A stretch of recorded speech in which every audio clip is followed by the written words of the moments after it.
Dixit K ಅಂಡಿಂಜಿ ಅವರು ಮಾತಾಡಬೇಕು ಅಂತ ಕೇಳಿಕೊಳ್ಳುತ್ತೇನೆ. ಎಲ್ರಿಗೂ ನಮಸ್ಕಾರ. ದಸ್ಕತ್ ಸಿನಿಮಾದ ಬಗ್ಗೆ ನಿರ್ದೇಶಕರು, ನಿರ್ಮಾಪಕರು ಇವರು ಕೂಡ ಮಾತಾಡಿದರು. ಇದು ನನ್ನ ನಾಯಕ ನಟನಾಗಿ ಕನ್ನಡ ಸಿನಿಮಾದಲ್ಲಿ ಮೊದಲ ಸಿನಿಮಾ. ಇದು ಒಂದೊಳ್ಳೆ ಹಳ್ಳಿಯ ಸೊಗಡನ್ನು ಇಟ್ಕೊಂಡು ಒಂದು ಅದ್ಭುತವಾದ ಸಿನಿಮಾವನ್ನು ಮಾಡಿದ್ದೀವಿ. ಹಾಗೆಯೇ ಇದೇ ಬರುವ ನಮ್ಮ ನೆಕ್ಸ್ಟ್ ಮಂತ್ ಮೇ 9ಕ್ಕೆ ಬಿಡುಗಡೆ ಆಗ್ತಾ ಇದೆ ರಾಜ್ಯಾದ್ಯಂತ. ಎಲ್ಲರೂ ಕೂಡ ಈ ಮುಖ ಎಲ್ಲರೂ ಕೂಡ ವಿನಂತಿ ಮಾಡೋದು ನಾನು ಇಷ್ಟ, ಎಲ್ಲರೂ ಕೂಡ ಬಂದು ನಮ್ಮ ಸಿನಿಮಾನ ಥಿಯೇಟರ್ಗೆ ಬಂದು ನೋಡಿ, ಹರಸಿ ಮತ್ತು ಆಶೀರ್ವದಿಸಿ ದೊಡ್ಡ ಮಟ್ಟದಲ್ಲಿ ನಮ್ಮನ್ನು ಗೆಲ್ಲಿಸಿ ಅಂತ ಕೇಳ್ಕೊಳ್ತಾ ಇದ್ದೀನಿ. Thank you. ತುಳುವಲ್ಲಿ ನಾನು 3 ಸಿನಿಮಾ ಮಾಡಿದ್ದೀನಿ ಸರ್, ಸಣ್ಣ ಪುಟ್ಟ ಕ್ಯಾರೆಕ್ಟರ್ ಮಾಡ್ತಾ ಇದ್ದೀನಿ.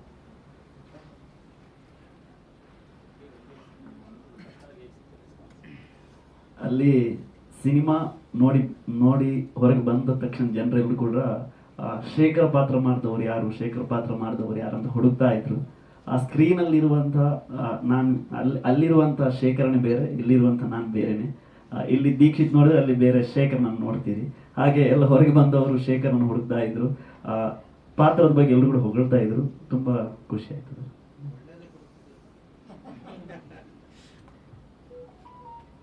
ಧನ್ಯವಾದಗಳು. ಈ ಸಿನಿಮಾದ ಸಂಗೀತ ನಿರ್ದೇಶಕರಾಗಿರುವಂಥ ಸಮರ್ಥನ್ ಹೆಸರಾವ್ ಅವರು ಮಾತಾಡಬೇಕಂತ ಕೇಳ್ಕೊಳ್ತೀನಿ. ಎಲ್ರಿಗೂ ನಮಸ್ಕಾರ. ಇದು ನಂದು ಕೂಡ actually debut movie, music direction ಇದರಲ್ಲಿ. ಸೊ ಈ ಸ್ಟಾರ್ಟ್ ಮಾಡಲಿಕ್ಕೆ ಮುಂಚೆ ನಾನು ಆಡಿಯೋ ಇಂಜಿನಿಯರ್ ಮಾಡ್ತಿದ್ದೆ ಮುಂಬೈಯಲ್ಲಿ. ಆ ಟೈಮಲ್ಲಿ ನನಗೆ ಅನಿಶಾನ್ ಆ್ಯಕ್ಚುಲಿ ಇದ್ರ ಬಗ್ಗೆ ಹೇಳಿದರು, ಒಂದು ಮೂವಿ ಇದೆ ಮಾಡಬೇಕಾಗ್ಬೋದು ಅಂತೇಳಿ. ಸೊ ಆ ಟೈಮಲ್ಲಿ ನಾನು ಅಂದರೆ ಕಾನ್ಫಿಡೆನ್ಸ್ ಇರಲಿಲ್ಲ ಇಷ್ಟು ದೊಡ್ಡ ಫುಲ್ ಫೀಚರ್ಡ್ ಮೂವಿಯನ್ನು ಮಾಡಲಿಕ್ಕೆ ನನ್ನಿಂದ ಆಗ್ಬೋದು ಅಂತೇಳಿ. ಬಟ್ ಅವರ ಒಂದು ಕಾನ್ಫಿಡೆನ್ಸ್ ಮತ್ತು ಈ Daskat team, first of all ಅದ್ಭುತವಾದ ಟೀಮ್, ಅವರಿಂದ ಕೂಡ ನನಗೆ ಆ್ಯಕ್ಚುಲಿ ಒಳ್ಳೆ ಕಾನ್ಫಿಡೆನ್ಸ್ ಸಿಕ್ತು. ಹಾಗೆ ಎಲ್ಲರ ಸಪೋರ್ಟಲ್ಲಿ ಇದನ್ನು ಮಾಡಲಿಕ್ಕೆ ಸಾಧ್ಯ ಆಯಿತು ಅಂತ ಹೇಳಲಿಕ್ಕೆ ಇಷ್ಟಪಡ್ತೇನೆ. So thank you so much Anish. Thank you. ಮೇಯ್ನಾಗಿ ಇದರಲ್ಲಿ 3 ಸಾಂಗ್ಸ್ ಇದೆ. ಒಂದು ಥೀಮ್ ಸಾಂಗ್, ಹಾಗೆ 2 ಸಾಂಗ್ಸ್ ಇದೆ. ಬಟ್ ಸಣ್ಣ ಪುಟ್ಟ ಬಿಟ್ ಸಾಂಗ್ಸ್ ಕೂಡ ಮತ್ತು 2 ಇದೆ ಇದರಲ್ಲಿ.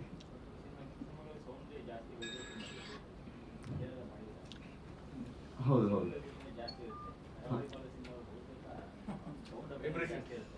ಹಾಂ ಹಾಂ.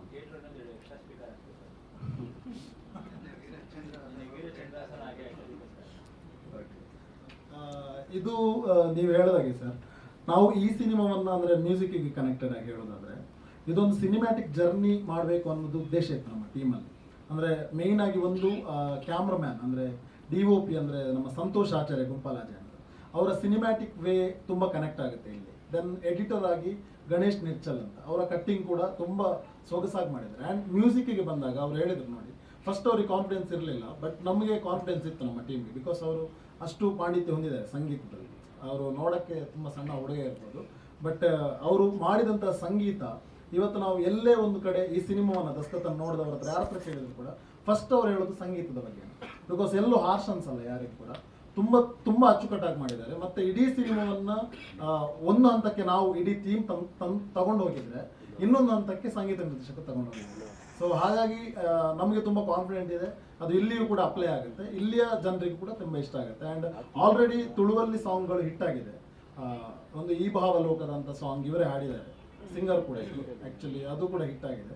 ಆ್ಯಂಡ್ ಆಟಿಕಳಿಂಜ ಅಂತ ಒಂದು ಬರುತ್ತೆ ನಮ್ಮ ಕಡೆ ಒಂದು ಕಲ್ಚರ್, ಅಂದರೆ ಅದು ಆಷಾಢ, ಈ ಕಡೆ ಆಷಾಢ ಮಾಸ ಅಂದರೆ ನಾವು ಆಟಿ ತಿಂಗಳು ಅಂತೀವಿ, ಅಲ್ಲಿ ಒಂದು ಕಲ್ಚರ್ ಬರುತ್ತೆ, ಅದು ಫೋಕ್ ಸಾಂಗ್, ಅದು ತುಳುವಲ್ಲೇ ಇರುತ್ತೆ. ಕನ್ನಡದಲ್ಲಿ ಸಿನಿಮಾದಲ್ಲೂ ಕೂಡ ತುಳು ಸಾಂಗೇ ಇರುತ್ತೆ, ಫೋಕ್ ಸಾಂಗ್, ಅದು ಕೂಡ ತುಂಬ ವೈರಲ್ ಆಗಿದೆ ಅಲ್ಲಿ. ಆ್ಯಂಡ್ ಒಂದು ಪ್ಯಾಥೋ ಸಾಂಗ್ ಇದೆ, ಮತ್ತೊಂದು 2 ಬಿಟ್ ಸಾಂಗ್ಗಳು ಎಲ್ಲ ಇದ್ದಾವೆ. ಸೊ ಎಲ್ಲವೂ ಕೂಡ ಗೆಲ್ಲಕ್ಕೆ ತುಂಬ ಇಂಪಾರ್ಟೆಂಟ್ ಆಗಿ ಸಮರ್ಥನ ಅವರ ಕೂಡ ಕೈ ಚಾಲಕ ಚೆನ್ನಾಗಿದೆ. ಧನ್ಯವಾದಗಳು. ಈ ಸಿನಿಮಾದ ನಾಯಕ ನಟಿಯಾಗಿರುವಂಥ ಭವ್ಯ ಪೂಜಾರಿ ಅವರು ಒಂದೆರಡು ಮಾತಾಡಬೇಕಂತ ಕೇಳಿಕೊಳ್ತೀನಿ. ಮೊದಲನೇದಾಗಿ ಎಲ್ರಿಗೂ ನಮಸ್ಕಾರ. ನಾನು ಕನ್ನಡ ಸೀರಿಯಲ್ಸ್ ಮಾಡ್ತಿದ್ದೆ, ಆಮೇಲೆ ಕನ್ನಡ ಸಿನಿಮಾದಲ್ಲಿ ಸಣ್ಣ ಪುಟ್ಟ ಪಾತ್ರನ ಮಾಡ್ತಿದ್ದೆ. ತುಳು ಸಿನಿಮಾ ದಸ್ಕತ್ ಮಾಡಬೇಕಾದ್ರೆ ಅದು ನನ್ನ ಮೊದಲನೇ ಸಿನಿಮಾ. ಹಾಗೆ ಕನ್ನಡದಲ್ಲಿ ಕೂಡ ಒಂದು ಪ್ರಮುಖ ಪಾತ್ರದಲ್ಲಿ ಮಾಡ್ತಿರುವಂಥ ಸಿನಿಮಾ ಅಂದರೆ ಇದು ಮೊದಲನೇ ಸಿನಿಮಾನೇ. ಮೇ 9ಕ್ಕೆ ರಿಲೀಸ್ ಆಗ್ತದೆ, ಎಲ್ಲರೂ ನೋಡಿ. ಈ ಪಾತ್ರದ ಬಗ್ಗೆ ಹೇಳಬೇಕಂದ್ರೆ ನಾನು ಇಲ್ಲಿ ಒಂದು ಹಳ್ಳಿ ಹುಡುಗಿ ಪಾತ್ರನ ಮಾಡಿದ್ದೀನಿ. ಹಾಗೆ ಒಂದು ಹಳ್ಳಿಯಲ್ಲಿ ನಡೆಯುವಂಥ ಲವ್ ಸ್ಟೋರಿದಲ್ಲಿ ಬರುತ್ತೆ. Thank you. ಧನ್ಯವಾದಗಳು.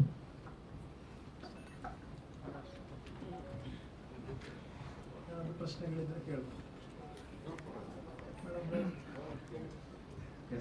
ಖಂಡಿತವಾಗ್ಲೂ ನೀವೆಲ್ಲರೂ ನಿಮ್ಮೆಲ್ಲರಲ್ಲೂ ಕೂಡ ಒಂದು ದೊಡ್ಡ ಕೋರಿಕೆ ಏನಂತಂದರೆ ನನಗೆ ಆ್ಯಕ್ಚುಲಿ ಕನ್ನಡ ಸಿನಿಮಾ ಅಂತ ಬಂದಾಗ ಇದು ಮೊದಲ ಪ್ರೆಸ್ ಮೀಟ್ ಆ್ಯಕ್ಚುಲಿ. ಅಂದರೆ ನಾನು ರಿಯಾಲಿಟಿ ಶೋ ಅಲ್ಲಿರುವಾಗೆಲ್ಲ ಮುಂದೆ ಬಂದು ಮಾತಾಡ್ತಿದ್ದೆ, ಎಲ್ಲ ಮಾಡ್ತಿದ್ದೆ. ನಾನು ಆಕ್ಟರ್ ಆಗಿ ಕಾಮಿಡಿಯನ್, ಬಟ್ ಡೈರೆಕ್ಟರ್ ಆಗಿ ಇಂಥ ಕಂಟೆಂಟ್ ಎಲ್ಲ ನನಗೆ ತುಂಬ ಆಪ್ತತೆ ಹೊಂದಿದೆ ಮತ್ತು ತುಂಬ ಇಷ್ಟ ನನಗೆ ಇಂಥ ಕಂಟೆಂಟ್ ಮಾಡೋದು. ಸೊ ನೆಕ್ಸ್ಟ್ ಖಂಡಿತವಾಗ್ಲೂ ನೀವು ಹೇಳಿದಾಗೆ ಕಾಮಿಡಿ ಜಾನರ್ನದ್ದು ಕೂಡ ಮುಂದುವರಿಸ್ತೀನಿ. ಅವರೆಲ್ಲರ ಸಪೋರ್ಟಿಂದಲೇ ಇದು ಕೂಡ ಮಾಡಿರೋದು. ಸೊ ನಿಮ್ಮೆಲ್ಲರ ಸಹಕಾರ ಬೇಕು. ಯಾರೆಲ್ಲ ಇವತ್ತು ಬಂದಿದ್ದೀರೋ ನಿಮ್ಮೆಲ್ಲರ ದೊಡ್ಡ ಸಹಕಾರ ನಮ್ಗೆ ಬೇಕು. ಬಿಕಾಸ್ ಈ ಒಂದು ತಂಡ ಏನಿದೆ, ನಾವು ಮಾಡಿರುವಂಥ ಕೆಲಸ ಖಂಡಿತವಾಗ್ಲೂ ಆಡಿಯನ್ಸ್ಗೆ ಇಷ್ಟ ಆಗುತ್ತೆ. ಆಡಿಯನ್ಸ್ಗೆ ಇಷ್ಟ ಆಗಬೇಕು ಅಂತಂದರೆ ನೀವೆಲ್ಲರೂ ಕೂಡ ನಮ್ಮ ಜೊತೆ ಕೈ ಜೋಡಿಸಬೇಕು. ಸೊ ನೀವೆಲ್ಲರೂ ಇದ್ದರೆ ಮಾತ್ರ ನಾವು ಖಂಡಿತವಾಗ್ಲೂ ಇನ್ನೂ ದೊಡ್ಡ ಮಟ್ಟಕ್ಕೆ ರೀಚ್ ಆಗ್ಬೋದು. ನಿಮ್ಗೆಲ್ರಿಗೂ ಕೂಡ ಕೋಟಿ ಕೋಟಿ ಪ್ರಣಾಮಗಳು. ಈ ಒಂದು ದಸ್ಕತ್ ಎನ್ನುವಂತಹ ಒಂದು ಕನಸಿನ ಮನೆ ಏನಿದೆ, ಈ ಮನೆ ನಮ್ಮ ಮನೆ ಆಗಿರದೆ ನಿಮಗೂ ಕೂಡ ಒಂದು ತೆರೆದ ಬಾಗಿಲಾಗಿ. ಸೊ ನೀವೆಲ್ಲರೂ ಕೂಡ ನಮ್ಮ ಸಿನಿಮಾವನ್ನು ಹರಸಿ ಆಶೀರ್ವಾದಿಸಬೇಕು. ಆ್ಯಂಡ್ ಇಡೀ ಕನ್ನಡ ನಾಡಿನಾದ್ಯಂತ ದಸ್ಕತ್ ಪಸರಿಸಲಿ ಅನ್ನುವಂತಹ ಒಂದು ಹಾರೈಕೆ ನಮ್ಮದು. ಹಾಗಾಗಿ ನೀವೆಲ್ಲರೂ ಕೂಡ ನಮ್ಮ ಜೊತೆ ಕೈ ಜೋಡಿಸಿ ನಮಗೆ ಸಹಕರಿಸಬೇಕಂತ ಕೇಳ್ಕೊತೀನಿ. Thank you so much all of you. And Suman sir, ನಿಮಗೂ ಕೂಡ ಕೃತಜ್ಞತೆ. ಸಮಸ್ತ ಪತ್ರಕರ್ತರಿಗೂ ನಮಸ್ಕಾರಗಳು. ಮೊದಲಿಗೆ ಶ್ರೀಯುತ ಸ್ಮಿತೇಶ್ ಎಸ್ ಬಾರಿ ಅವರು ಹೇಳಿದ ಹಾಗೆ ನಮ್ಮ ಈ ಕನ್ನಡ ಚಲನಚಿತ್ರಕ್ಕೆ ಮತ್ತೊಂದು ಹೊಸ ಚಿತ್ರ ಅರ್ಪಣೆ ಮಾಡಬೇಕೆನ್ನುವಂಥ ಒಂದು ಮಹಾ ಹಂಬಲದೊಂದಿಗೆ ನಾವು ನಮ್ಮ ಇಡೀ ತಂಡವನ್ನು ಕಟ್ಕೊಂಡು ಬೆಂಗಳೂರಿಗೆ ಬಂದಿದ್ದೇವೆ. ನಿಮಗೆಲ್ಲರಿಗೂ ಕೂಡ ನನ್ನ ಪರಿಚಯವನ್ನು ಹೇಳೋದಾದರೆ, ನಾನು ಜೀ ಕನ್ನಡ ಎನ್ನುವಂತಹ ಒಂದು ಮಹಾನ್ ವೇದಿಕೆಯಲ್ಲಿ ಸುಮಾರು ಒಂದು 2015-16 ಮೊದಲನೇ ಬ್ಯಾಚ್ ಅಂದರೆ ಫಸ್ಟ್ ಸೀಸನ್ನ ಕಂಟೆಸ್ಟೆಂಟ್ ಆಗಿದ್ದೆ, ಅನೀಶ್ ಪೂಜಾರಿ ಅಂತ. ಸೊ ಜೀ ಕನ್ನಡದಲ್ಲಿ ಕಲಾವಿದನಾಗಿ ಬಂದವನು ನಾನು. ಅದಾದ ನಂತರ ಸುಮಾರು 4-5 ಶೋಗಳನ್ನು, ನಾನು ರಿಯಾಲಿಟಿ ಶೋಗಳನ್ನು ಮಾಡಿ ಈಗ ಆ ಒಂದು ಎಕ್ಸ್ಪೀರಿಯನ್ಸ್ನ ಜೊತೆಗೆ ಒಂದು ಕಥೆ ಇರ್ಬೋದು, ಅಥವಾ ಚಿತ್ರಕಥೆ ಇರ್ಬೋದು, ಅಥವಾ ಒಂದು ಸಂಭಾಷಣೆ ಇರ್ಬೋದು, ಹೀಗೆ ಒಂದಷ್ಟು ಸಿನಿಮಾಗಳಲ್ಲಿ ನಾವು ಕೆಲಸ ಮಾಡ್ತಾ ಈಗ ದಸ್ಕತ್ ಎನ್ನುವಂಥ ಒಂದು ಸಿನಿಮಾವನ್ನು ನಾವು ತಗೊಂಡು ಬಂದಿದ್ದೇವೆ. ಸ್ಮಿತೇಶ್ ಅವರು ಹೇಳಿದಾಗೆ ಸುಮಾರು 70 ದಿನಗಳ ಕಾಲ ಕರಾವಳಿ ಭಾಗ ಅಂದರೆ ಮಂಗಳೂರು ಇರ್ಬೋದು ಅಥವಾ ಉಡುಪಿ ಜಿಲ್ಲೆ ಇರ್ಬೋದು, ಎಲ್ಲ ಭಾಗಗಳಲ್ಲೂ ಕೂಡ 70 ದಿನಗಳ ಕಾಲ ನಮ್ಮ ದಸ್ಕತ್ ತುಳು ಚಿತ್ರ ವಿಜೃಂಭಿಸಿದೆ ಮತ್ತು ಎಲ್ಲ ಪ್ರೇಕ್ಷಕರ ಮನವನ್ನು ಕೂಡ ಗೆದ್ದಿದೆ. ಇದು ನಮಗೆ ತುಂಬ ಪ್ರೌಡ್ ಫೀಲ್ ಆಗುವಂತಹ ವಿಷಯ ನಮ್ಮ ತಂಡಕ್ಕೆ. ಬಿಕಾಸ್ ನಾವು ಸುಮಾರು ಒಂದು 5 ವರ್ಷಗಳ ಕಾಲ ಬೇರೆ ಬೇರೆ ಕಂಟೆಂಟ್ಗಳನ್ನು ಮಾಡಿದ್ವಿ. ಮೊದಲ ಚಲನಚಿತ್ರ ನಮ್ಮ ತಂಡದ್ದು ಕನಸು ಮಾರಡಿಕೆದೆ, ಅದನ್ನು ನಿರ್ದೇಶನ ಮಾಡಿದವರು ಸ್ಮಿತೇಶ್ ಬಾರಿ ಅವರು. ಅದಾದ ನಂತರ ನಾವು ಒಂದಷ್ಟು ವೆಬ್ ಸೀರೀಸ್ಗಳನ್ನು ಮಾಡಿದ್ವಿ. ಅದು ಟಾಕೀಸ್ ಎನ್ನುವಂಥ ಒಂದು ಪ್ಲ್ಯಾಟ್ಫಾರ್ಮ್ ಇಲ್ಲಿದೆ, ಆ್ಯಪಲ್ಲಿದೆ. ಅದೊಂದು OTT ಪ್ಲ್ಯಾಟ್ಫಾರ್ಮ್. ಅಲ್ಲಿ ಮಾಯೆ, ವನಜ, ಗಿಲ್ಬಿಸ್ಟಿಕ್ ಫ್ಯಾಮಿಲಿ, ಹೀಗೆ ಒಂದಷ್ಟು ಕಂಟೆಂಟ್ಗಳನ್ನು ನಾವು ಮಾಡಿದ್ವಿ. ಅದಾದ ನಂತರ ನಾವು ಥಿಯೇಟ್ರಿಕಲ್ ಆಗಿ ರಿಲೀಸ್ ಮಾಡಿದ್ದೆ ಈ ದಸ್ಕತ್ ಎನ್ನುವಂಥ ಒಂದು ಚಿತ್ರ. ಸೊ ಈಗ ಈ ಚಿತ್ರ ತುಳುನಾಡು ಅಂದರೆ ಕರಾವಳಿ ಭಾಗದಲ್ಲಿ ವಿಜೃಂಭಿಸಿದೆ. ಅದಾದ ನಂತರ ದುಬೈ ಇರ್ಬೋದು, ಮಸ್ಕತ್ ಇರ್ಬೋದು, ಕೆನಡಾ, ನೈಜೀರಿಯಾ, ಕೀನ್ಯಾ, ಹೀಗೆ ಹಲವಾರು ದೇಶಗಳಲ್ಲೂ ಕೂಡ ಪ್ರದರ್ಶನವನ್ನು ಕಂಡಿದೆ. ನಮಗೊಂದು ಖುಷಿ ಏನು ಅಂತಂದರೆ, ನಾವು ಸಿನಿಮಾ ರಿಲೀಸ್ ಆಗೋದಕ್ಕಿಂತ ಮುಂಚೆ ಸಿನಿಮಾದ ಬಗ್ಗೆ ಅತಿ ಹೆಚ್ಚು ನಿಮಗೆ ಹೇಳೋದಕ್ಕೆ ಸಾಧ್ಯವಾಗ್ತಿರಲಿಲ್ಲ. ಬಟ್ ಈಗ ರಿಲೀಸ್ ಆಗಿದೆ ಮತ್ತು ಒಂದಷ್ಟು ಜನ ಪ್ರೇಕ್ಷಕರು ಈ ಸಿನಿಮಾನ ನೋಡಿದ್ದಾರೆ. ಅವರ ವಿಮರ್ಶೆಯನ್ನು ಕೂಡ ನೀವು ನೋಡಿದ್ದೀರಿ ಈಗ. ಹಾಗೆ ಅವರಲ್ಲದೆ ಸಾವಿರಾರು ಜನರು ಕೂಡ ವಿಮರ್ಶನೆ ಕೊಟ್ಟಿದ್ದಾರೆ, ಬರೆದಿದ್ದಾರೆ. ಅವರ ಒಂದಷ್ಟು ಮುಖಪುಟಗಳಲ್ಲಿ ಬರೆದು ನಮ್ಮನ್ನು ಬಹುದೊಡ್ಡ ಮಟ್ಟಕ್ಕೆ ತಲುಪಿಸಿದ್ದಾರೆ. ಈಗ ನಮಗೊಂದು ದೊಡ್ಡ ಕೋರಿಕೆ ಏನಂತಂದರೆ, ನಿಮ್ಮ ಮುಖೇನ ಈ ದಸ್ಕತ್ ಎನ್ನುವಂಥದ್ದು ಹರಿಯುವ ನದಿ ಆಗಬೇಕು ಅನ್ನೋ ನಮ್ಮ ಕನಸು.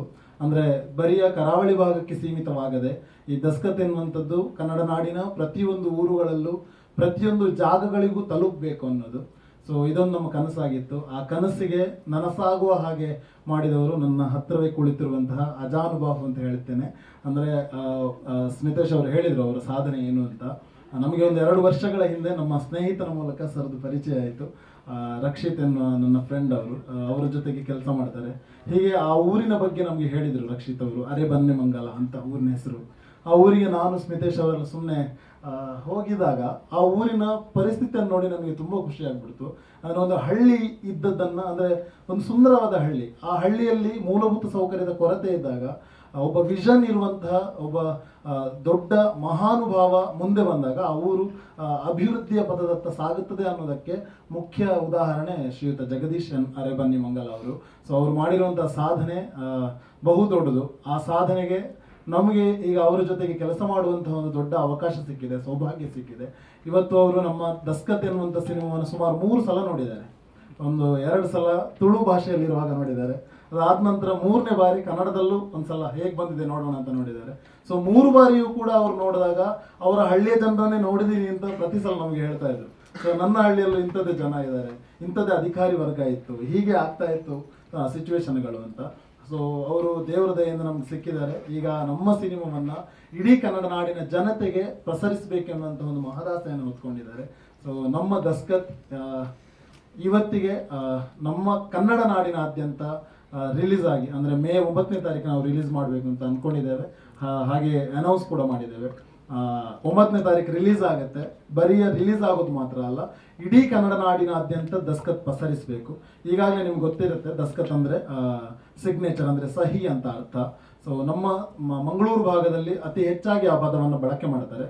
ಆ್ಯಂಡ್ ನಾನು ತಿಳಿದ ಮಟ್ಟಿಗೆ ಬೆಂಗಳೂರಲ್ಲೂ ಕೂಡ ಒಂದಷ್ಟು ಜನರಿಗೆ ದಸ್ಕತ್ ಅಂದರೆ ಗೊತ್ತು, ಉತ್ತರ ಕರ್ನಾಟಕದಲ್ಲೂ ದಸ್ಕತ್ ಅಂದರೆ ಏನು ಅಂತ ಗೊತ್ತು. ಕಾರಣ ನಿಮಗೆ ಗೊತ್ತಿರಬಹುದು, ಒಂದಷ್ಟು ವರ್ಡ್ಗಳು, ಬೇರೆ ಬೇರೆ ಭಾಷೆಯ ವರ್ಡ್ಗಳು ನಮಗೆ ಇನ್ಫ್ಲೂಯೆನ್ಸ್ ಆಗುತ್ತೆ. ಎಕ್ಸಾಂಪಲ್, ಈಗ ಸ್ಕೂಲ್ ಅನ್ನೋದು ಈ ಸ್ಕೂಲ್ ಆಗಿದೆ. ಈ ಸ್ಕೂಲ್ ಅಂದರೆ ಕನ್ನಡ ಪದ ಅಲ್ಲ ಅದು ಆ್ಯಕ್ಚುಲಿ, ಬಟ್ ನಾವು ಕನ್ನಡವಾಗಿ ಅದನ್ನು ಸ್ವೀಕರಿಸಿದ್ದೇವೆ. ಬಿಕಾಸ್ ಒಂದು ಹಳ್ಳಿಯ ಜನರ ಬಾಯಲ್ಲಿ ಬರುವಂತಹ ಇಂಗ್ಲಿಷ್ ಪದದ ತರ್ಜುಮೆ, ಅಂದರೆ ಅದೊಂದು ಸ್ವಲ್ಪ ಹಳ್ಳಿಗವಾಗಿ ಹೋಗ್ತದೆ. ಸ್ಕೂಲ್ ಇರೋದು ಈ ಸ್ಕೂಲ್ ಆಗಿದೆ, ದಸ್ಕತ್ ಎನ್ನುವಂಥದ್ದು ದಸ್ಕತ್ ಆಗಿದೆ. ಸೊ ಅಷ್ಟೇ ವ್ಯತ್ಯಾಸ. ಹಾಗಾಗಿ ಎಲ್ರಿಗೂ ಅರ್ಥ ಆಗುತ್ತೆ ಅಂದ್ಕೊಂಡಿದ್ದೀನಿ. ಆ್ಯಂಡ್ ಈಗಾಗಲೇ ಇದು ಪ್ರಚಾರದಲ್ಲಿದೆ. ಹೇಗೆ ಅಂತಂದರೆ, ಮೊನ್ನೆ ತಾನೇ ನಡೆದಂತಹ ಬೆಂಗಳೂರು ಅಂತಾರಾಷ್ಟ್ರೀಯ ಚಲನಚಿತ್ರೋತ್ಸವದಲ್ಲಿ 3ನೇ ಸ್ಥಾನವನ್ನು ನಮ್ಮ ದಸ್ಕತ್ ಪಡ್ಕೊಂಡಿದೆ. ತುಂಬ ಖುಷಿ ಏನು ಅಂತಂದರೆ, ಆಲ್ಮೋಸ್ಟ್ 4000 ಮೂವೀಸ್ ಬಂದಿದೆ ಅಲ್ಲಿಗೆ. ಸೆಲೆಕ್ಷನ್ ಆಗಿರುವಂಥದ್ದು 3 ಕ್ಯಾಟಗರಿಯಲ್ಲಿ, 14 3 ಕ್ಯಾಟಗರಿಯಲ್ಲಿ.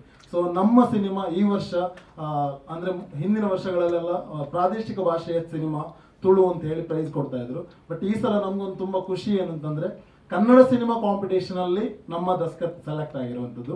14 ಸಿನಿಮಾದಲ್ಲಿ 2 ತುಳು ಸಿನಿಮಾಗಳಿಗೆ ಪ್ರಶಸ್ತಿ ಬಂದಿತ್ತು. ಮೊದಲ ಪ್ರಶಸ್ತಿ ಬಂದು ಮಿಕ್ಕ ಬಣ್ಣದ ಹಕ್ಕಿ ಅಂತ ನಿಮ್ಗೆಲ್ರಿಗೂ ಗೊತ್ತಿದೆ. ಸೆಕೆಂಡ್ ಪ್ರೈಸ್ ಬಂದು ಪಿದಾಯಿ ಅಂತ, ಅದು ಕೂಡ ತುಳು ಸಿನಿಮಾ. 3ನೇ ಪ್ರೈಸ್ ಬಂದು ದಸ್ಕತ್ ಅಂತ. ಸೊ ನಮ್ಗೊಂದು ತುಂಬಾ ಪ್ರೌಡ್ ಫೀಲ್ ಇದೆ. ಬಿಕಾಸ್ ಜನರಿಗೆ ನಾವು ಖಂಡಿತವಾಗ್ಲೂ ಎಂಟರ್ಟೈನ್ ಮಾಡ್ತೀವಿ.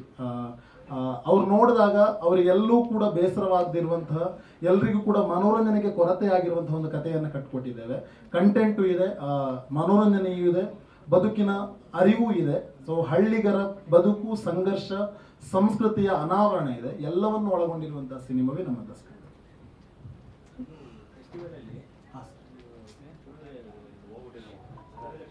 ಹೌದು ಸರ್, ಫೆಸ್ಟಿವಲ್ ಅಲ್ಲಿ ತುಳುವಲ್ಲೇ ಪ್ಲೇ ಆಗಿರೋದು. ನಾವು ತುಳು ಭಾಷೆಯ ಸಿನಿಮಾವನ್ನೇ ಕೊಟ್ಟಿರೋದು. ಸೊ ಕನ್ನಡ ಕಾಂಪಿಟೇಷನ್ಗೆ ಹಾಂ ಸರ್. ಈಗ ನೋಡಿ, ಕೆಟಗರಿ ಬಂದು ಇಂಟರ್ನ್ಯಾಷನಲ್, ಅಂದರೆ ಏಷ್ಯನ್, ಭಾರತೀಯ ಮತ್ತು ಕನ್ನಡ ಸಿನಿಮಾ ಅಂತ ಆ 3ಕ್ಕೆ ಮಾತ್ರ ಅಪ್ಲೈ ಇರೋದು. ಆ್ಯಂಡ್ ನಮ್ಮದು ಕೂಡ ತುಳು ಭಾಷೆಯ ಸಿನಿಮಾಗಳು ಕೂಡ ಕನ್ನಡ ಚಿತ್ರರಂಗದಲ್ಲಿ ನೋಂದಣಿ ಆಗಿರೋದ್ರಿಂದ, ಸೊ ಅಂದರೆ ಈಗ ನಾವು ಚೇಂಬರಲ್ಲಿ ನಮಗೆ ಬೆಂಗಳೂರಿಗೆ ಬರಬೇಕು ಅಂದರೆ ಕನ್ನಡ ಭಾಷೆಯ ಸಿನಿಮಾ ಅಂತಲೇ ಕನೆಕ್ಟ್ ಆಗೋದು. ಹಾಗಾಗಿ ಕಾಂಪಿಟೇಷನ್ ಬಂದು 3 ಕ್ಯಾಟಗರಿ ಇರೋದ್ರಿಂದ ನಮ್ಮ ಸಿನಿಮಾಗಳನ್ನು ಕೂಡ ಕನ್ನಡ ಕ್ಯಾಟಗರಿ. ಹೌದು, ಅದರಲ್ಲೇ ಒಳಗೊಳ್ಳುತ್ತೆ. ಇಲ್ಲ ಸರ್, ನಾವು ಅಂದರೆ ನಮ್ಮದು ಡಿಸೆಂಬರ್ 13ಕ್ಕೆ ರಿಲೀಸ್ ಆಗಿರೋದಲ್ಲಿ ಒಂದು ಆಲ್ಮೋಸ್ಟ್ 3 ಮಂತ್ಸ್ ನಾವಲ್ಲಿ ಜರ್ನಿ ಕಂಟಿನ್ಯೂ ಮಾಡಿ. ಈಗ ಫಾರಿನ್ ಶೋಸ್ಗಳು ಆಗ್ತಾ ಇತ್ತು.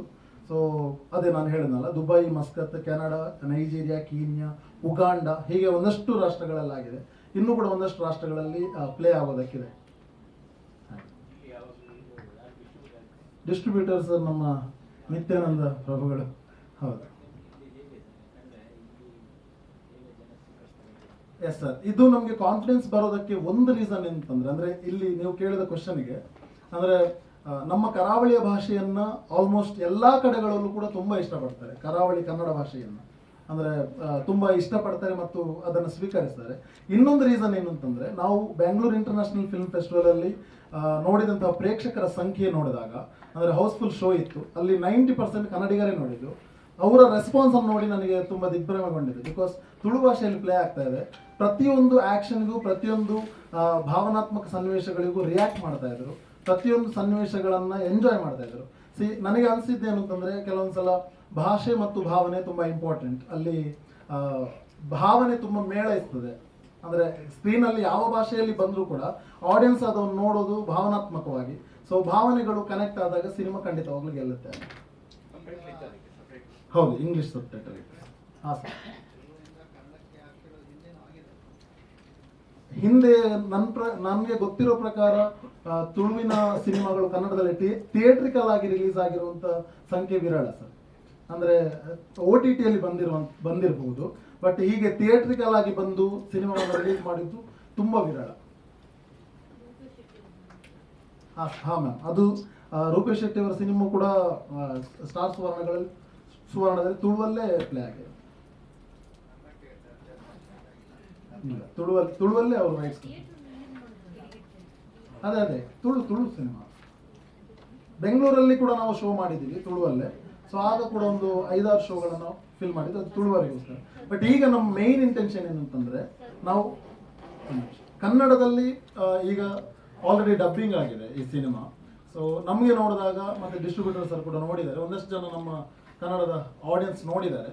ನೋಡಿದವರೆಲ್ಲರ ಒಪಿನಿಯನ್ ಏನಂತಂದ್ರೆ, ಇದು ಖಂಡಿತವಾಗ್ಲೂ ಒಪ್ತಾರೆ ಆಡಿಯನ್ಸ್ ಅನ್ನೋ ಥರ. ಬಿಕಾಸ್ ಎಲ್ಲ ಕಡೆಗಳಲ್ಲೂ ನೆಲದ ಕಥೆ ಇರುತ್ತೆ, ಬರೀ ಒಂದು ಕಡೆಗೆ ಸೀಮಿತ ಆಗಿರೋದಿಲ್ಲ.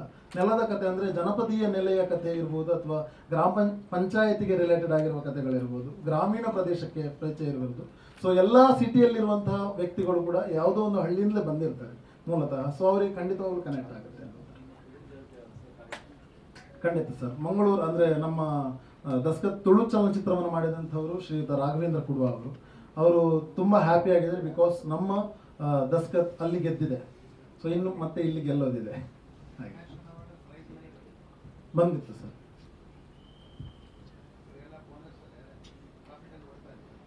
ಖಂಡಿತ ಪ್ರಾಫಿಟ್ ಅಲ್ಲಿ ಓಡ್ತಾ ಇದೀವಿ, ಬಿಕಾಸ್ ಪ್ರೇಕ್ಷಕರಿಗೆ ಇಷ್ಟ ಆಗಿರೋದ್ರಿಂದ. ಅಂದ್ರೆ ನಾವು ಅದೇ ಅನ್ಕೋತೀವಿ, ಯಾವುದಾದ್ರೂ ಒಂದು ಸಿನಿಮಾ ಬಂದು ಅದು ಲಾಸ್ ಆಗಿ ಹೋಗೋ ಬದಲು, ಇನ್ನೊಂದು ಯಾವುದೋ ಸಿನಿಮಾ ಮಾಡೋ ಬದಲು ನಾವು ಗೆದ್ದು ಇನ್ನೊಂದು ಸಿನಿಮಾ ಮಾಡೋದಕ್ಕೆ ತುಂಬ ಪ್ರೌಡ್ ಫೀಲ್ ಇರುತ್ತೆ. ಸೊ ನಮಗೆ ಅನಿಸಿದ್ದೇನು ಅಂತಂದ್ರೆ, ನಾವು ದಸ್ಕತ್ತಿನೆಲ್ಲ ಗೆದ್ದಿದ್ದೀವಿ. ಸೊ ಇನ್ನೊಂದು ಕಡೆ, ಬಿಕಾಸ್ ಈ ಸಿನಿಮಾ ಬರೀ ಅಲ್ಲಿಗೆ ಮಾತ್ರ ಸೀಮಿತ ಆಗದೆ ಇನ್ನೊಂದು ಕಡೆ ಗೆದ್ದಾಗ ನಮಗೂ ಕೂಡ ಹುರುಪು ಬರುತ್ತೆ ಇನ್ನೊಂದು ಕೆಲಸ ಮಾಡೋದಕ್ಕೆ, ಇನ್ನೊಂದು ಸಿನಿಮಾ ಮಾಡೋದಕ್ಕೆ. ದೆನ್ ನಮ್ಮ ಮೇಲೆ ನಂಬಿಕೆ ಇಟ್ಟು ದುಡ್ಡು ಹಾಕಿರುವಂಥ ಪ್ರೊಡ್ಯೂಸರ್ಗೂ ಕೂಡ ಬೇರೆ ಲೆವೆಲ್ನ ಒಂದು ಪ್ರಶಂಸೆ, ಮತ್ತು ಅವರಿಗೂ ಕೂಡ ಒಂದು ನಮ್ಮ ಮೇಲಿನ ನಂಬಿಕೆ ದೊಡ್ಡ ಮಟ್ಟಕ್ಕೆ ಅದು ಬೆಳೀತಾ ಹೋಗ್ತದೆ ಅನ್ನೋದಕ್ಕೆ. ಸೊ ಅವ್ರ ಜೊತೆ ನಾವು ಮತ್ತೆ ಮತ್ತೆ ವರ್ಕ್ ಮಾಡ್ತಾ ಇರಬೇಕು ಅನ್ನೋದು ನಮ್ಮ ಹಂಬಲ, ನಮ್ಮ ಇಡೀ ತಂಡದ್ದು. ಸೊ ಹಾಗಾಗಿ ನಾವು ಅವ್ರನ್ನ ಸೋಲಕ್ಕೆ ಬಿಡಲ್ಲ. ಅವ್ರು ನಮ್ಮನ್ನು ಸೋಲದ ಹಾಗೆ ಕೈ ಹಿಡಿದಿದ್ದಾರೆ, ನಾವು ಗೆದ್ದಿದ್ದೇವೆ. ಧನ್ಯವಾದಗಳು ಸರ್. ನಿರ್ಮಾಪಕರಾಗಿರುವಂಥ ಶ್ರೀಯುತ ಜಗದೀಶನ್ ಸರ್ ಮಾತಾಡಬೇಕಂತ ಕೇಳ್ಕೊಳ್ತೀನಿ. ಎಲ್ರಿಗೂ ನಮಸ್ಕಾರ. ಈಗಾಗಲೇ ಸ್ಮಿತೇಶ್ ಅವರು ನನ್ನ ಬಗ್ಗೆ ನಿಮಗೆ ಸಾಕಷ್ಟು ಮಟ್ಟಿಗೆ ಪರಿಚಯ ಮಾಡಿಕೊಟ್ಟಿದ್ದಾರೆ. ನಾನು ಬೆಂಗಳೂರಿನ ಒಂದು ಪಕ್ಕದ ಹಳ್ಳಿಯಲ್ಲಿ ಒಂದು ಗ್ರಾಮ ಪಂಚಾಯತಿ ಅಧ್ಯಕ್ಷ ಆಗಿ ಕೆಲಸ ಮಾಡಿದ್ದೆ. ನನಗೆ ಸುಮಾರು ಒಂದು 10-15 ವರ್ಷದಿಂದ ನನಗೆ ಒಂದು ಸಿನಿಮಾ ರಂಗಕ್ಕೆ ಬರಬೇಕು ಅನ್ನೋ ಒಂದು ಅಭಿಲಾಷೆ ಇತ್ತು. ಇಲ್ಲಿ ನಾನು 2012ರಲ್ಲಿ 13ರಲ್ಲಿ ಒಂದು ಸರಿ ಒಂದು ಸಿನಿಮಾ ಸಾಧನೆ ಅಂತ ಒಂದು ಸಿನಿಮಾ ಮಾಡಿದರು. ಯಾರು ಚಿಕ್ಕಬಳ್ಳಾಪುರ ಒಬ್ಬರು ರೆಡ್ಡಿ ಸರ್ ಅಂತ ಸಿನಿಮಾ ಮಾಡಿದರು. ಅದಕ್ಕೊಂದು ಸ್ವಲ್ಪ ಸಹಕಾರ ಕೊಟ್ಟು ಮಾಡಿದ್ದೆ. ಅದಾದ ನಂತರ ಒಂದು ಬೆಂಗಳೂರಲ್ಲಿ ಒಬ್ಬರು ನೃತ್ಯ ನಿರ್ದೇಶಕರ ಜೊತೆ ಒಂದು ಇದು ಮಾಡಿದೆ, ಏನದು ಡ್ಯಾನ್ಸ್ ಕ್ಲಾಸ್ ಮಾಡಿ ಸರಿ ಒಂದು ಸ್ವಲ್ಪ ದಿವಸ ಅವ್ರ ಜೊತೆ ಇದ್ದು ನಾನು ವಾಪಸ್ ನನ್ನ ವ್ಯಾಪಾರಕ್ಕೆ ನಾನು ವಾಪಸ್ ಹೋಗಿದ್ದೆ. ಇದಾದ ನಂತರ ಈಗ ಇವರು ನಮ್ಮ ಮನೀಶ್ ಅವರು ಹೇಳಿದ ಹಾಗೆ ರಕ್ಷಿತ್ ಅಂತ ನನ್ನ ಜೊತೆ ಒಬ್ಬ ಹುಡುಗ ಕೆಲಸ ಮಾಡ್ತಾನೆ. ಸ್ಟೇಟಸಲ್ಲಿ ಹಾಕಿದ್ದ ಇವರು ಸಿನಿಮಾ ಟೀಸರು. ನಾನು ಒಂದ್ಸರಿ ನೋಡಿದೆ, ನಾನು ಕೇಳಿದೆ, ಯಾರಪ್ಪ ಇಷ್ಟು ಚೆನ್ನಾಗಿ ಅದ್ಭುತ ಮಾಡಿದ್ದಾರೆ ಈ ಸಿನಿಮಾನ, ಒಂದ್ಸರಿ ಕಸಪ್ಪ ಅವ್ರನ್ನ ಮಾತಾಡಿಸ್ಬೇಕು ಅಂತ ಕೇಳಿದಾಗ ಅದು ನೋಡಿ ಆದಮೇಲೆ ನೆಕ್ಸ್ಟು ಹೋಗಿ ಆ ಸಿನಿಮಾ ನೋಡಿದೆ ಒಂದ್ಸರಿ. ನನಗೆ ನಿಜವಾಗ್ಲೂ ತುಳು ಭಾಷೆ ಬರಲ್ಲ, ಬಟ್ ಅವ್ರು ಮಾಡಿದಂಥ ಸಿನಿಮಾ ಆ ಭಾವನೆ ನನಗೆ ತುಂಬ ಅಟ್ಯಾಚ್ ಆಯಿತು. ನಾನು ಅವ್ರಿಗೆ ಕೇಳಿದೆ, ಯಾಕೆ ಈ ಸಿನಿಮಾ ನೀವು ಕನ್ನಡದಲ್ಲಿ ಮಾಡೋಕ್ಕೆ ಮುಂಚೆ ಯಾಕೆ ಮಾಡೋದು, ಯಾಕೆ ಸಿನಿಮಾ ಮಾಡಬಾರ್ದು ಅಂತ ಕೇಳಿದಾಗ ಒಂದು ಟ್ರೈ ಮಾಡೋಣ ಸರ್ ಅಂತ ಸ್ಮಿತೇಶ್ ಮತ್ತು ಅನೀಶ್ ಇಬ್ಬರಿಗೆ ಹೇಳಿದ್ರು. ಅದಾದಮೇಲೆ ನಾನು ಸಿನಿಮಾ ನೋಡ್ತಾ ಇದ್ದಂಗೆ ಅದು ಇನ್ನೊಂದ್ಸರಿ ಹೋಗಿ ನೋಡಬೇಕು ಅನಿಸ್ತು. ಹೋಗಿ ನೋಡಿದ್ವಿ. ನಿಜವಾಗ್ಲೂ ಒಂದಿಷ್ಟು ಕರಡು ಬರುವಂತಹ ಸನ್ನಿವೇಶಗಳೆಲ್ಲ ತುಂಬ ಚೆನ್ನಾಗಿ ತೋರಿಸಿದ್ದಾರೆ ಇವರು. ಏನು ಒಂದು ಗ್ರಾಮ ಪಂಚಾಯತಿಲಿ ಒಬ್ಬ ಅಧಿಕಾರಿ ಸರಿಯಾಗಿ ಅವನ ಜವಾಬ್ದಾರಿನ ನಿರ್ವಹಿಸಲಿಲ್ಲ, ಅವನ ಸ್ವಾರ್ಥಕ್ಕೋಸ್ಕರ ಅವನೇನಾದರೂ ಬಳಸ್ಕೊಂಡ ಅಂದಾಗ ಅಲ್ಲಿನ ಜನ ಯಾವ ಥರದ ಕಷ್ಟಪಡ್ತಾರೆ ಅನ್ನೋದನ್ನು ತುಂಬ ನಾಜೂಕಾಗಿ, ತುಂಬ ಸ್ಪಷ್ಟವಾಗಿ, ಜನಕ್ಕೆ ತುಂಬ ಅರಿವಾಗ ಹಾಗೆ ತುಂಬ ಸ್ಪಷ್ಟ ತೋರಿಸಿದ್ದಾರೆ. ಈಗಾಗಲೇ ಅವ್ರು ಹೇಳಿದಾಗೆ ನಾನು ಕೂಡ ಒಂದು ಹಳ್ಳಿಯಲ್ಲಿ ಹುಟ್ಟಿ ಬೆಳೆದಂಥ ವ್ಯಕ್ತಿ. ನಾನು ಒಂದು ಗ್ರಾಮ ಪಂಚಾಯತಿಲಿ ಸ್ವಾರ್ಥ ಇಲ್ಲದೇ ಒಂದಷ್ಟು ಜನಕ್ಕೇನೋ ಒಂದು ಒಳ್ಳೇದು ಮಾಡಬೇಕು ಅಂತ ಹೋಗಿ ನಾನು ಒಂದಷ್ಟು ಅಲ್ಲಿನ ಸಿಚುವೇಶನ್ ಎಲ್ಲ ಅನುಭವಿಸಿ ಬಂದಂಥ ವ್ಯಕ್ತಿ ಆಗಿದ್ದರಿಂದ ನನಗೆ ತುಂಬ ಚೆನ್ನಾಗಿ ಕನೆಕ್ಟ್ ಆಯಿತು ಈ ಸಿನಿಮಾ. ಹಾಗಾಗಿ ಹೌದೌದು, ನಾನು ಅಧ್ಯಕ್ಷ ಆಗಿದೆ, ಅದಕ್ಕೆ ಕನೆಕ್ಟ್ ಆಗಿದ್ದು ನನಗೆ. ಹಾಗಾಗಿ ನೋಡಿದಾದ್ಮೇಲೆ ಈ ಸಿನಿಮಾ ನಮ್ಮ ಕನ್ನಡ ತಗೊಂಬಂದು ಹೇಗಿರುತ್ತೆ ಅಂತ ಕೇಳಿದಾಗ ನಾನು ಅವ್ರಿಗೆ ಸಹಕಾರ ಕೊಟ್ಟು ಕನ್ನಡಕ್ಕೆ ಸಿನಿಮಾ ತಗೊಂಡಿದ್ದೀನಿ. ಹೌದೌದು. ಧನ್ಯವಾದಗಳು ಸರ್. ಮುಂದೆ ನಮ್ಮ ವಿತರಕರಾಗಿರುವಂಥ ನಿತಿನ್ ಪ್ರಭುಗಳು ಸರ್, ಇವರು ಸಿನಿಮಾ ನೋಡಿದ್ದಾರೆ ಈಗಾಗಲೇ, ನಿಮ್ಮ ಅಭಿಪ್ರಾಯ ತಿಳಿಸ್ಬೇಕು ಸರ್. ದಸ್ಕತ್ ಅನ್ನುವಂಥ ಸಿನಿಮಾ ಬ್ಯಾಂಗ್ಳೂರ್ ಇಂಟರ್ನ್ಯಾಷನಲ್ ಫಿಲ್ಮ್ ಫೆಸ್ಟಿವಲಲ್ಲಿ ತುಳುನಲ್ಲಿ ರಿಲೀಸ್ ಆಗಿ ಅಲ್ಲಿ ಅದು ಒಂದು 3ನೇ ಪ್ಲೇಸ್ನ ತೊಗೊಂಡಿತ್ತು ಅನ್ನೋ ನ್ಯೂಸ್. ಬಟ್ ನಾನು ಸಿನಿಮಾ ನೋಡಿರಲಿಲ್ಲ ಅಲ್ಲಿ. ಯಾವಾಗಿದು ನನ್ನ ಹತ್ರ ಬಂತು ಈ ಥರ ಡಿಸ್ಟ್ರಿಬ್ಯೂಷನ್ ಮಾಡಬೇಕು, ಕನ್ನಡದಲ್ಲಿ ಸಿನಿಮಾ ತೊಗೊಂಬರ್ಬೇಕು ಅಂದಾಗ ನಾನು ಒಂದು ಸತಿ ಸಿನಿಮಾ ನೋಡಬೇಕು ಕನ್ನಡದಲ್ಲಿ ಅಂದರೆ ಅದ್ರದ್ದು ಒಂದು ಶೋನ ನನಗೆ ಆರ್ಗನೈಸ್ ಮಾಡಿ ತೋರಿಸಿದ್ರು. ಅದು ನೋಡಿದಾಗ ನನಗನ್ಸಿದ್ದು ಅದು ಬರೀ ಕನ್ನಡ ಕಂಟೆಂಟ್ ಅಂತ ಅಲ್ಲ, ತುಳು ಕಂಟೆಂಟ್ ಅಂತ ಅಲ್ಲ, ಆ ಕಂಟೆಂಟು ಇಡೀ ಇಂಡಿಯಾ ಮತ್ತು ಇಂಟರ್ನ್ಯಾಷನಲ್ ಲೆವೆಲಲ್ಲಿ ನೋಡೋವಂಥ ಕಂಟೆಂಟ್. ನಮ್ಮ ಕರಾವಳಿ ಪ್ರದೇಶದ ಭಾಷೆ ಆಗಿರೋದ್ರಿಂದ ಆ ದಸ್ಕತ್ ಅನ್ನೋ ಹೆಸರಿಟ್ಟಿದ್ದಾರೆ. ಬಿಟ್ಟರೆ ಒಂದು ಹಳ್ಳಿನಲ್ಲಿ ಒಂದು ಸಹಿಗೆ ಎಷ್ಟು ಇಂಪಾರ್ಟೆನ್ಸ್ ಇದೆ ಅಂದರೆ ಆ ದಸ್ಕತ್ಗೆ ಎಷ್ಟು ಇಂಪಾರ್ಟೆನ್ಸ್ ಇದೆ, ಅದರಿಂದ ಎಷ್ಟು ಕರಪ್ಟ್ ಆಗಿರ್ತಾರೆ ಮತ್ತು ಜನ ಅದರಿಂದ ಎಷ್ಟು ನೋವುಗಳನ್ನ ಅನುಭವಿಸ್ತಾರೆ. ಎಷ್ಟು ಚಿಕ್ಕ ಟಾಪಿಕ್ ಅದು, ಬಟ್ ಅದನ್ನ ಅಷ್ಟು ದೊಡ್ಡ ಆ್ಯಂಗಲಲ್ಲಿ ಥಿಂಕ್ ಮಾಡಿರೋದೇ ದೊಡ್ಡ ವಿಷಯ. ಆಮೇಲೆ ಅದು ಕನ್ನಡಕ್ಕೆ ಬರಬೇಕು, ಇಡೀ ಕರ್ನಾಟಕದಾದ್ಯಂತ ಎಲ್ಲರೂ ನೋಡಬೇಕು ಅನ್ನೋದು ಈ ಟೀಮ್ದು ಆಸೆ ಇತ್ತು. ಅದ್ರ ಪ್ರಕಾರ ಅವ್ರು ಮಾಡಿದ್ದಾರೆ, ತುಂಬ ಸೊಗಸಾಗೆ ಮಾಡಿದ್ದಾರೆ. ಎಲ್ಲೂ ನಿಮಗೆ ಅದು ತುಳುವಿಂದ ಕನ್ನಡಕ್ಕೆ ಡಬ್ಬಾಗಿದೆ ಅಂತ ಅನ್ಸಲ್ಲ. ಆಮೇಲೆ ಜಗದೀಶ್ ಸರ್ ಕೇಳ್ದಂಗೆ ಹೆಂಗೆ ಅಕ್ಸೆಪ್ಟ್ ಮಾಡ್ತಾರೆ ಜನ ಅಂತ, ಕಾಂತಾರನ ಹೆಂಗೆ ಅಕ್ಸೆಪ್ಟ್ ಮಾಡಿದ್ರು ಅದೇ ಥರ ಅಕ್ಸೆಪ್ಟ್ ಮಾಡ್ತಾರೆ. ಯಾಕಂದರೆ ಕಾಂತಾರಲ್ಲಿ ಇದ್ದಂಥ ಭಾಷೆನೇ ಉಪಯೋಗ ಆಗಿರೋದು ಈ ಫಿಲಮ್, ಅಂದರೆ ಕರಾವಳಿ ಪ್ರದೇಶದ ಕನ್ನಡ ಭಾಷೆನೇ ಯೂಸ್ ಆಗಿರೋದು. ಅದಾದಮೇಲೆ ಏನು ಅನಿಸ್ತು ನನಗೆ ಅಂದರೆ ಅದರಲ್ಲಿ ನಟನೆ ಮಾಡಿರೋರು ಇದ್ದಾರಲ್ಲ ಅವರೆಲ್ಲ ಎಷ್ಟು ನೈಜವಾಗಿ ಮಾಡಿದ್ದಾರೆ ಅಂದರೆ ತುಂಬ ಚೆನ್ನಾಗಿ ಮಾಡಿದ್ದಾರೆ. ಪ್ಲಸ್ ಆ ಸಿನಿಮಾ ನೋಡಾದ್ಮೇಲೆ ನಾನು ಜಗದೀಶ್ ಸರ್, ನಮ್ಮ Kannada producer, Kannada cinema producer Jagadish ಅವರು ಸಿನಿಮಾ ಮುಗಿದ ತಕ್ಷಣ ಕೇಳಿದ್ರು ಹೇಗೆ ಅನಿಸ್ತು ಅಂತ. ನಾನು ಅವ್ರನ್ನ ಫಸ್ಟ್ ಕಂಗ್ರ್ಯಾಚುಲೇಟ್ ಮಾಡಿದೆ. ಇಂಥ ಒಂದು ಸಿನಿಮಾನ ಕನ್ನಡಕ್ಕೆ ತೊಗೊಂಬಂದ್ರಲ್ಲ ನೀವು, ಅದೇ ದೊಡ್ಡ ವಿಷಯ. ಯಾಕೆಂದರೆ ಜನಕ್ಕೆ ಅವಕಾಶಗಳು ಸಿಗುತ್ತೆ ಅಂತ. ಆಮೇಲೆ ಎಷ್ಟೋ ಜನ ತುಳು ಭಾಷೆ ಮಾತಾಡೋವಂಥವ್ರನ್ನ ಇಲ್ಲಿ ಬೆಂಗಳೂರಲ್ಲಿ ಸಿಕ್ಕಿದವ್ರನ್ನ ಕೇಳಿದಾಗ ಅವ್ರು ನೋಡಿಲ್ಲ. So they are also eager to watch ಅಂತ ಅನಿಸ್ತು. So almost all multiplexes plus single ಸ್ಕ್ರೀನ್ಸಲ್ಲೂ ತರೋವಂಥ ಪ್ರಯತ್ನ ಮಾಡ್ತೀವಿ. ಮುಂದಿನ ದಿನಗಳಲ್ಲಿ ಒಂದು ಮೀಟಿಂಗ್ ಮಾಡಿಕೊಂಡು ಎಷ್ಟು ಸ್ಕ್ರೀನ್ಸಲ್ಲಿ ತರೋಕ್ಕಾಗುತ್ತೋ ಅಷ್ಟು ಸ್ಕ್ರೀನ್ಸಲ್ಲಿ ನನ್ನ ಶಕ್ತಿ ಮೀರಿ ನಾನು ಪ್ರಯತ್ನ ಪಟ್ಟು ಕೆಲಸ ಮಾಡಿ ಜನರಿಗೆ ತಲುಪಿಸುವಂಥ ಕೆಲಸ ಮಾಡ್ತೀನಿ ಅಂತ ಹೇಳ್ತೀನಿ. ಮತ್ತು ಇನ್ನೊಂದೇನು ಅಂದರೆ ನಾನು ಯಾವಾಗಲೂ ಹೇಳೋ ಥರ ಅನ್ನದಾತ ಸುಖೀಭವ ಅಂತ, ಅವ್ರಿಗೆ ಒಳ್ಳೇದಾಗಬೇಕು. ಆ ಲಕ್ಷ್ಮೀ ದೇವಿ ಅವಳ ದಸ್ಕತ್ನ ಹಾಕಿ ಅವ್ರ ಬ್ಯಾಂಕ್ ಅಕೌಂಟ್ ತುಂಬ ಥರ ಮಾಡಲಿ ಅಂತ ಕೇಳ್ಕೊತೀನಿ. 100% ಸರ್.